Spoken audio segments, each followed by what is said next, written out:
Things with an opening statement. You don't see college baseball games of that caliber and magnitude often. We saw it today. That's a really talented team. Their offensive capabilities and their athleticism defensively is really unique. Ours is obviously right there with it. Jamie Arnold took control of the game. I think the second inning, I believe he punched out the side. It seemed like he started to really feel the mound and himself and start to take command of what he was doing out there. The at-bats throughout the course of the day. Savino's tough. Like it's a steady mixture of stuff. He pitches to contact. He pitches to both sides of the plate. He understands himself and what he's doing. So it's a tough situation offensively. And I thought as we got into it, we tidied up the at-bats. The bunt for Farrow is hidden in there. That might have happened before the seventh inning. But that piece of execution, Jordan Williams, the pinch hitting, not getting the bunt down, but delivering a base hit, really seemed to catapult our seventh inning into a huge moment for the program, quite frankly. And then you have to two-out hit. To score in bunches, you have to display all of the tools of a good offensive team, and that's what we did today. There were some massive two-out hits that drove in runs. There might have been 3 in a row in that seventh inning that was just a special 45 minutes for the group to watch them rattle off the quality of that bat that they rattled off against a variety of different arms. Their staff is built on variety and deception and use of secondary pitches, and you saw it on display, and you saw our guys respond. The bottom of the seventh inning, we actually had this lined up. Jamie got to a point where we thought that was enough. We had Dorsey ready to go, and he didn't get it out. So the positive side of that is he's still fresh for the rest of this. The 0-2 changeup, that was the turning point in their seventh. Ox comes in. He gets 2 punch-outs. I think when we got to the top of the lineup, he got 2 punch-outs, and that seemed to settle a little bit. I think then a home run followed. But he started to settle and had enough stuff, enough life on the fastball, and enough bite on that slider that he carried us home. There were so many bright spots of this ball game for us. The country was waiting. You guys were waiting. Everybody was waiting to see, hey, how's this going to play out with these two? These two are fighting for this spot. The response and delivery of the product by these guys today was the exclamation point on how this looks and plays out. There's no question. Everybody was watching this. It was an 11 a.m. game. All of the TVs and all of the offices and the committees and all of those things were on this game. And I felt so good when we met this morning at 8:45 to talk about this game. You could tell their focus and poise walking into this. These fellas meant business today, and they delivered the goods. You have to take advantage of these opportunities when the world is watching, and they delivered the result today. Thanks, Coach. We'll now open it up for questions. If you have a question on Zoom, please use the hand raise function, but we'll open up questions here in-house. Link, I think this is the 4th straight game for you guys. You've scored 10-plus runs. Just when you're starting to click 1 through 9, everybody in the lineup this time of year, just how encouraging is that? It's fantastic. It is a versatile, athletic, deep lineup. And it's hard to have 9 or 10 or 11 guys all on point with their pitch selection, decision-making, 2-strike hitting, situational hitting. It's tricky. But wow, we really did it top to bottom in the lineup. It was very impressive. As things heat up, the ball seems to carry a little bit. You see the quality of contact top to bottom pretty good in this event from our guys. The left, right, and the switch hitting aspect of what we do and how you can maneuver that in a lineup makes it difficult to execute pitches to, and it makes it difficult to match up out of the bullpen. Because behind this guy, you've got some very capable righties, so if you go to a left, it just changes the complexion of how you manage against a lineup like this. And we built it to be that way, but ultimately the athletes have to go perform, and you're seeing them do it. I think you guys have gotten now 11 hits from the bottom of your lineup out here in Charlotte. How does that create depth for the order, especially what you have from Tibbs in the middle of that order? Well, it eats pitch counts, and those guys are really athletic, and it threatens, and there's no breathing room, and those guys may hit in the bottom of this lineup, but those guys are middle of the lineup hitters in a lot of good lineups. They really are. It just happens that some of the more experienced guys are up in the middle, and it is what it is. But I don't ever want people to think that because somebody's batting 7th, 8th, and 9th that they're not really, really capable of handling what goes on at this level. They are, and they're learning, and they're going to continue to get better. But it's so deep that I think if you drew some things out of a hat, you might not notice huge differences in some cases of how the athletes perform. Jamie, Virginia is statistically the top offense in the ACC. You just completely shut them down. What was working today, and what you use that moving forward, especially we're in the same this week. So I only have 2 pitches and in play most of the time, and today I used them both well. I think they were attacking the heater early on, and I figured that out. So tried to move the slider around, and once I started doing that, I think it got them off time with the heater and kind of off time everything. And I think that was honestly the biggest thing today.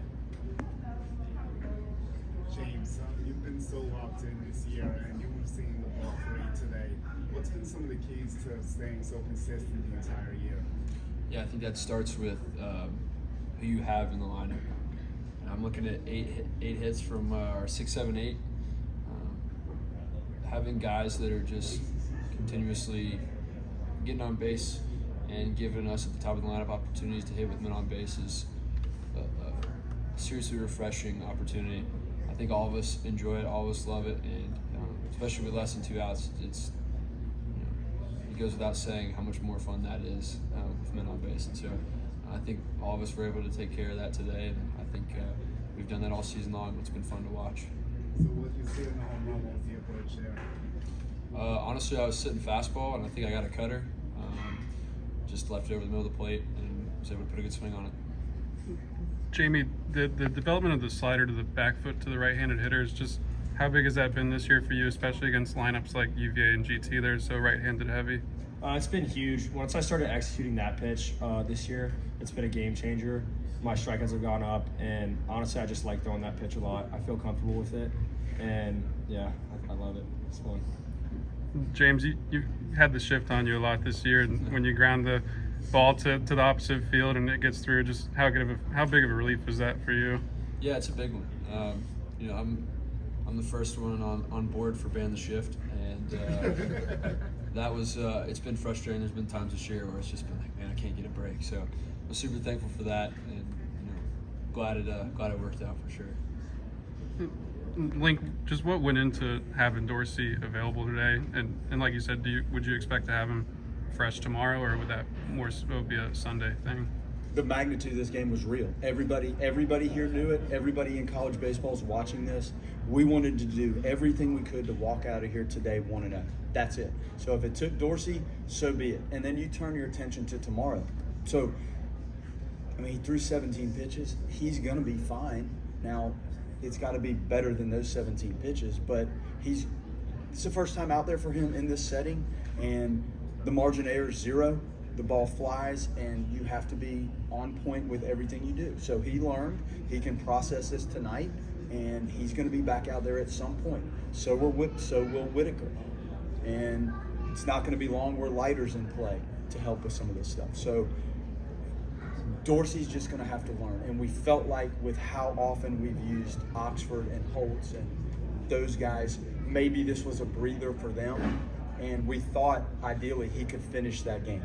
And you piggyback these 2 guys, we felt like that was okay. But these things don't always go as you would plan them. This is difficult. It's rarely perfect. So you have to adapt, and the other guys have to have enough poise to come in and snuff out some of these rallies and moments to give your team a chance to really push through. With how big this game really was and everything you put into it, do you feel like you've done enough to get a top 8 national seed? Absolutely. And people, the schedule in the middle of the week, I would encourage anybody that has any questions about this to roll down there and sit through some of those Tuesdays that we have. 3 of them with the Gators and Stetson twice and Mercer and JU 3 times and Gulf Coast. It just keeps coming at you. There's no breathing room. It's not easy. And that taxes your team and your bullpen. Because when you come out of a series like this on Sunday and you look at what you're dealing with on Tuesday and there's 15,000 people waiting on you in these rivalry games, you have to deliver. And then you go right back into these environments of playing the Clemsons and the Virginias and the ACC teams. Like it's not easy. And to be in that conversation, you need to have done that from the start of the season to this point. And these guys have done that. And those games are challenging and difficult. And when you stack them with the demand to win in this league, few people can understand what that's like to have to manage those midweeks mixed with this. These guys have done more than enough. Coach, how much do you think Carson's performance was a result of UVA just being really excited to face anybody but Jamie? I mean, there's probably something to be said for that. They're good, and you see the margin of error is zero. They use the field, they have power, they can run. There's just no space to create easy outs. And maybe that was some of it. Dorsey's good enough to be better than he was today. It doesn't matter who we're playing. He's better than that, and he will be better than that. So there was a little bit of truth to that. I think sometimes when an arm like Jamie comes out of the game, it's a little bit of a relief, and it almost gives them a little momentum. But Dorsey's better than he was today, no doubt. But you're probably correct with your assessment.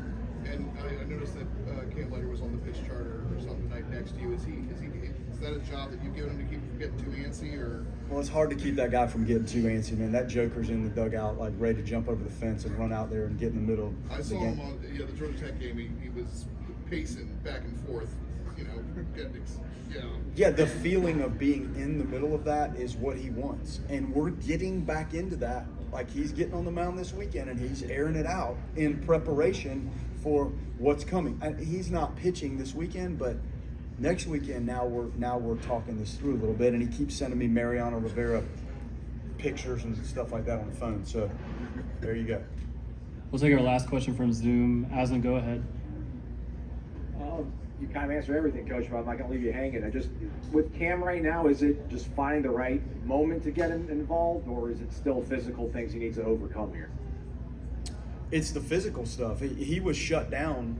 March 28th was his last appearance. Is that correct? I think so. So we're May 28th-ish. We're close. So the buildup after you've been down is what we're managing right now. And the longer an arm is down, like the more delicate you have to be with the buildup. That's it. Like he's been doing just fine, and he'll get on the mound and he'll crank it up this weekend, and then we'll do that again in the middle of the week, and then off we go. You saw the same thing with Whitaker.